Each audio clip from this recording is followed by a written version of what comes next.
Hello friends, welcome to study stage. तो आज की इस वीडियो में हम लोग गुणनखंड निकालना सीखेंगे, यानी फैक्टराइजेशन निकालना सीखेंगे। और ये आज का वीडियो जो है आपके लिए बहुत ही खास है, बहुत ही स्पेशल है, क्योंकि गुणनखंड जो है बिल्कुल नए तरीके से निकालना सीखेंगे। ये तरीका आपने बहुत कम जगह ही देखा होगा या फिर नहीं देखा होगा, ठीक है। तो बिल्कुल नए तरीके से यहाँ पे हम गुणनखंड फैक्टराइजेशन करना सीखेंगे। देखिए, इस पुराने तरीका से तो बहुत ही लोग करते हैं, वो पुराना तरीका भी सीखेंगे, लेकिन ये नया तरीका पहले सीखते हैं, ठीक है। यहाँ पे देखिए हमारा है 2x² प्लस 7x प्लस 6 है। ये हमारा द्विघात समीकरण है। इसका हमें जो है गुणनखंड तोड़ना है, फैक्टराइजेशन तोड़ना है। तो नया तरीका में हमें क्या करना है, इसको जो है दो पार्ट में डिवाइड कर लेना, दो पार्ट में इसको बांट लेना है। देखिए कैसे, एक पार्ट हम इसको ऐसे बांट लेंगे, इस वाले पार्ट को बांट लेंगे, फिर इस वाले पार्ट को ऐसे बांट लेंगे, ठीक है।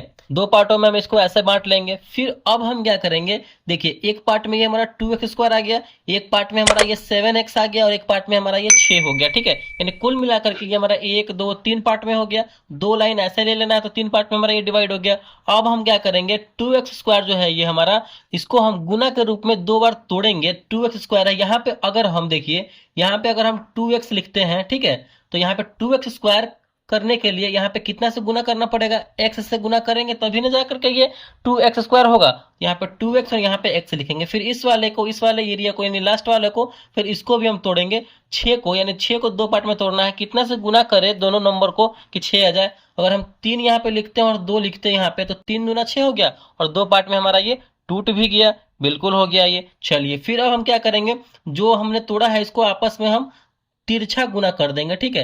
तिरछा गुना करेंगे तो क्या हो जाएगा, 2 दूना 4 और x लगा हुआ है तो 4x हो गया।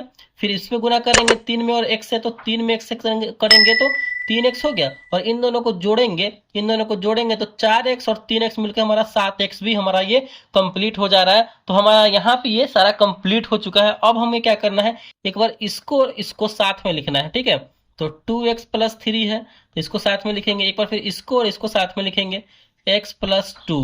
यानी ये रहा हमारा जो है फाइनल आंसर। देखे कि नहीं, बिल्कुल ये नया तरीका आया हुआ है मार्केट में। तो ये जो है आप बहुत ही कम जगह देखेंगे और ये तरीका आपको बहुत पसंद भी आया होगा। और पुराने तरीके से इसको सॉल्व करते हैं कि पुराने तरीके से इसको कैसे सॉल्व होता है। हमारा जो नॉर्मली हम गुणनखंड बनाते हैं, यही ना हमारा 2x² प्लस 7x प्लस 6 है। इसको हम जो नॉर्मली तरीका है हमारा बनाने का, उसको कैसे करते हैं, लास्ट वाला जो नंबर होता है और लास्ट वाले नंबर का हम गुना करते हैं स्टार्टिंग वाले जो x² होता है उसके गुना में जो नंबर लगा हुआ रहता है उससे गुना करते हैं। यानी x² के गुना में 2 लगा हुआ है तो हम 6 का लास्ट वाले नंबर का x² का गुना में जो नंबर है 2 है उससे गुना करेंगे तो 6 दूना हो गया हमारा 12। यानी अब हमें ऐसे दो नंबर का गुना करना है जो 12 है, और उन्हीं दोनों नंबर को जोड़ने पर या फिर घटाने पर हमारा ये बीच वाला 7 आना चाहिए। तो गुना करने पे मतलब ऐसा कौन सा दो नंबर है जिनको गुना करने में 12 होता है, तो 6 और 2 को गुना करेंगे तो 12 होता है। 4 और 3 को गुना करते हैं तो 12 होता है, ठीक है। अब चेक करते हैं कि इन दोनों को गुना करने में 12 तो आएगा, लेकिन ये बीच वाला जोड़ने पे या घटाने पर आएगा। चलिए 6 और दूना 12 और 6 और 2 को जोड़ते हैं तो 8 आ रहा है। 6 और 2 को घटाते हैं, 6 में से 2 को घटाते हैं तो हमारा आ रहा है 4, जो कि ये सेटिस्फाई नहीं हो रहा है क्योंकि हमारा 7 तो आ ही नहीं रहा है, तो इसको नहीं लेंगे। अब इसको लेंगे, 4 तिया 12, चलिए हो रहा है 12 आ गया हमारा। 4 और 3 को जोड़ते हैं तो हमारा 7 आ रहा है, ठीक है। यानी हमारा ये जो है 4 और 3 वाला फुलफिल कर रहा है, तो इसी को लेकर चलेंगे। जो पहला नंबर होता है उसको हम वैसे लिखते हैं 2x², और इसी 7x को हम दो पार्ट में तोड़े हैं, 4x में और 3x में, ठीक है। तो यहाँ पे हो जाएगा 4x प्लस 3x, क्योंकि गुना करने पे तो हमारा 12 आ रहा था और इन दोनों को जोड़ने पे हमारा ये 7 आ रहा था कि नहीं। तो इन दोनों को तोड़ के हम 4x प्लस 3x, लास्ट में जो नंबर है वही लिखेंगे 6।